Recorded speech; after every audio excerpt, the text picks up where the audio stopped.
High quality backlinks. What does that even mean? Well, Google hints that links from prominent websites is a good sign that information is well trusted.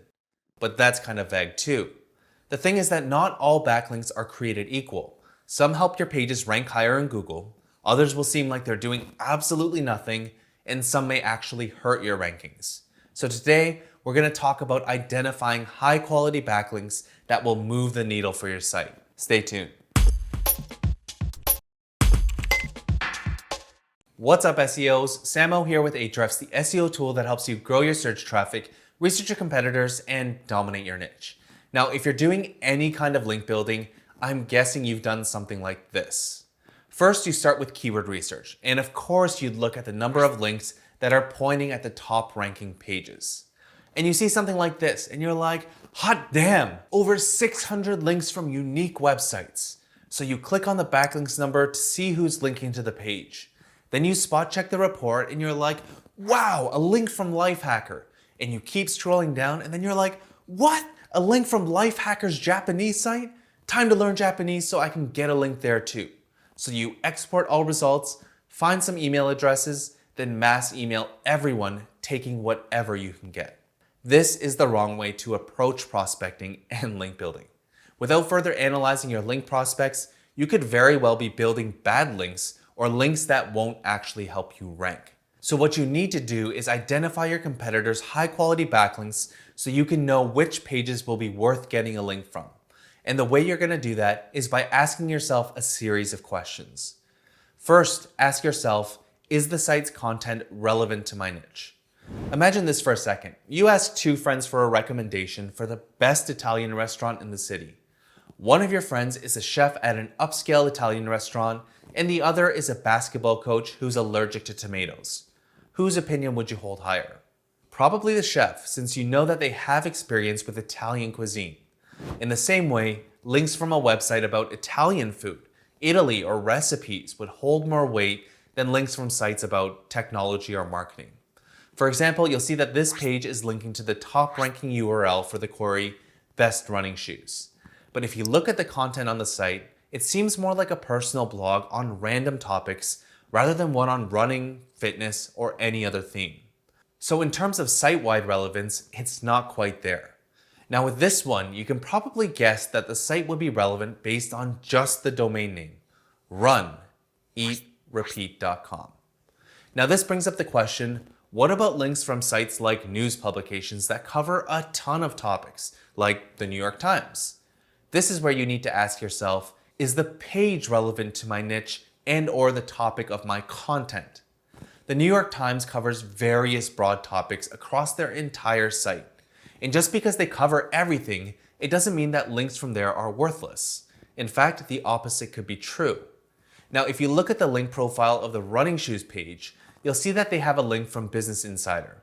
And based on just the title alone, you can see that the page is entirely about running shoes. To contrast this example, look at this link from hoover.org pointing at the same target. The title of the post is called An Economics Lesson for Bernie Sanders. The post is about economics and possibly politics.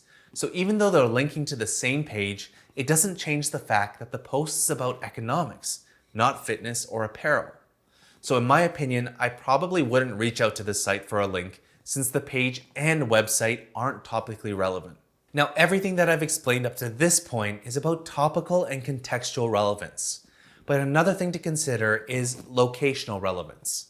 For example, if you're a Toronto-based photographer, you'd probably want to rank your pages in Toronto and the surrounding area. After all, that's where the bulk of your customers will likely be. So in my opinion, I think it'd also be worth building links from websites about Toronto. That might be from non-competing Toronto-based wedding vendors or Toronto lifestyle blogs.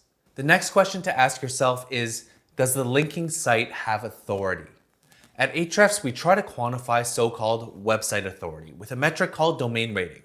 DR is a score on a scale from 0 to 100, which represents the overall strength of a website's backlink profile. And within the backlinks report, you can see the metrics beside each linking page. For me personally, I don't really use website authority as a main metric. Instead, I use it to gauge if these people have actually earned backlinks throughout their site. It's also a great metric to use as an initial start for link prospecting. For example, if I export all backlinks from this report, then I can open it in Google Sheets and create a filter. So I'll click on this icon here and click on Filter by Condition. Then I'll choose the greater than or equal to option, and then add something like 30 for the value. And just by doing that, I was able to cut down our initial list by around 77%, meaning a lot of backlinks from weaker sites. Now it's important to note that while this might be a good starting point, I wouldn't recommend only reaching out to sites with a certain DR score. You have to also keep in mind that a DR15 site today could continually build authority over time, making your link on that page potentially more valuable in the future. Alright, the next thing to ask yourself is the website getting consistent traffic from Google? Last year, I owned a natural health blog, and after training my team on how to get backlinks, we were building them efficiently. And as I was looking through my link profile, I saw that we had built a link from this site. It was from a relevant website and page, had decent website authority, but if you look at the website's organic traffic history, you'll see a massive dip in traffic where it went from over 100,000 monthly search visits to pretty much nothing. And this was likely due to Google's August 2018 core algorithm update, nicknamed Medic. Now, when you see significant drop-offs like this or this, it's better to stay clear. Even outside of algorithm updates, you can't really conclude what happened with certainty. For all you know, you may be building links on sites that have previously been penalized for things like selling links, and you probably wouldn't want your site to be associated with them. So long story short, it's best to make sure that the site doesn't appear to have been penalized or is getting steady organic traffic growth over time. To see whether a website is getting consistent traffic from Google, you can use Ahrefs Site Explorer, enter in a domain, click on the Organic Search tab, and you'll see the estimated amount of search traffic the site gets as a whole. Next, ask yourself, does the linking page get search traffic? Within the Backlinks report, you can see whether the pages are getting search traffic.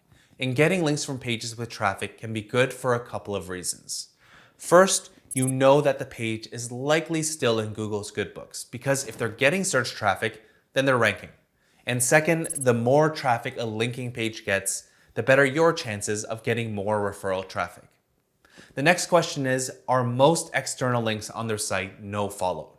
As far as we know, links with the nofollow attribute don't pass value, so you wouldn't want to waste time building nofollow links. For example, let's say that you're running a guest posting campaign where you plan to link back to one of your resources. You can go to a web page, right-click on an external link, and then use Chrome's Inspect Element feature to see the HTML code of that link. And if you see a rel equals nofollow tag, there's a decent chance they may nofollow a lot of other external links on their site. A more reliable way to check is using Ahrefs Site Explorer. If you look at the main things we've talked about, it looks like the site checks all the boxes like an authoritative domain, consistent traffic, and I'll assume the site is relevant to our niche. Now, if we go to the Link Domains report, we can see which websites they link out to. And if we click on the drop down here, you'll see that the vast majority of external links are nofollowed, meaning your chances of getting a follow link would be slim.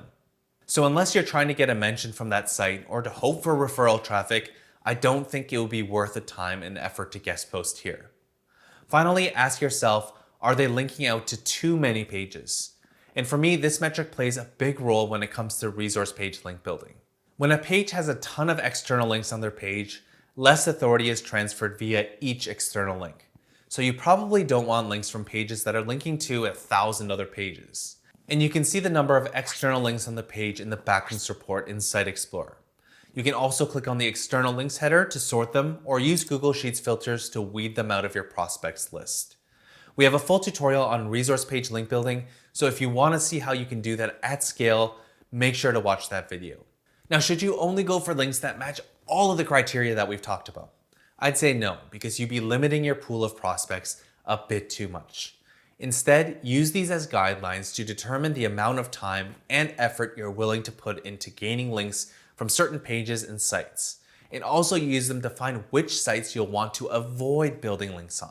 Now, if you enjoyed this video, make sure to like, share, and subscribe for more actionable SEO and marketing tutorials. And I recommend checking out our link building playlist because I go into a ton of detail about strategies and increasing link conversion rates. So keep grinding away, build some high quality backlinks, and I'll see you in the next tutorial.